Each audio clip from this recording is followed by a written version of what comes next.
গত কিছুদিন আগে ভারতবর্ষের যশস্বী প্রধানমন্ত্রী শ্রদ্ধেয় নরেন্দ্র ভাই দামোদর দাস মোদীজির নেতৃত্বে কেন্দ্রীয় বাজেটের সমর্থনে বর্তমান মোদী সরকারকে ধন্যবাদ জানিয়ে মিছিল ও সভা করল বিজেপির সিপাহীজলা জেলা কমিটি। মিছিল ও সভায় প্রধান অতিথি হিসেবে উপস্থিত ছিলেন বিজেপির রাজ্য সাধারণ সম্পাদক তথা বিধায়ক ভগবান চন্দ্র দাস। এদিন কর্মসূচি সম্পর্কে সংবাদ মাধ্যমকে অবগত করতে গিয়ে প্রদেশ সাধারণ সম্পাদক ভগবান চন্দ্র দাস জানান, জনকল্যাণমুখী ও জনদরদী বাজেট পেশ করা হয়েছে প্রধানমন্ত্রী নরেন্দ্র মোদীর তত্ত্বাবধানে।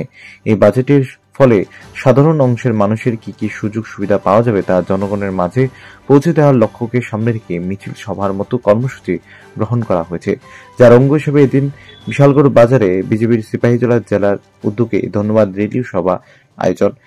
একই সাথে তিনি কংগ্রেস সুপ্রিমো সোনিয়া গান্ধীর তরফে দেশের রাষ্ট্রপতির প্রতি কুরুচিকর মন্তব্যের বিরুদ্ধে তীব্র প্রতিবাদ জানান। এই ধরনের ন্যাক্কারজনক ঘটনা গোটা নারী জাতির কলঙ্ক বলেও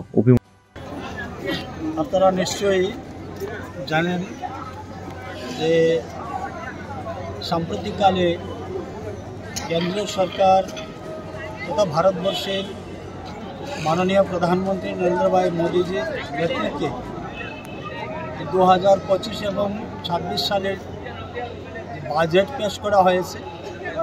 সেই বাজেট জনদরদী জনকল্যাণমুখী বাজেট হয়েছে।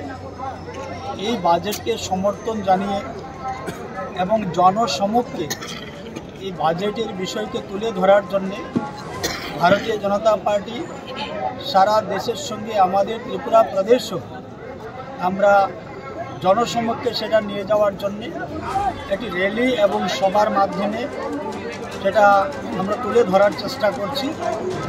এবং পাশাপাশি যে ভারতবর্ষের তৎকালীন সময়ে যে রাজনৈতিক দলটা যেটা একটা পরিবার নিয়ন্ত্রিত দল ছিল কংগ্রেস দল, সেই দলের বর্তমান সুপ্রিমো সোনিয়া গান্ধীজি ভারতবর্ষের মহামহিম মাননীয় রাষ্ট্রপতি মহোদয়াকে যেইভাবে উনি কটূক্তি করেছেন বা ওনাকে অপমান করেছেন, সেই নারী সমাজকে অপমান, জনজাতিদেরকে অপমান, তারই প্রতিবাদ আজকে আমাদের এই সভা বিশালগড় বাজারে আমরা করতে চলেছি। এবং এই সভার মধ্য দিয়ে আমরা দুটি বিষয় জনসমক্ষে রাখার চেষ্টা করছি। ব্যুরো রিপোর্ট, প্রগতি নিউজ।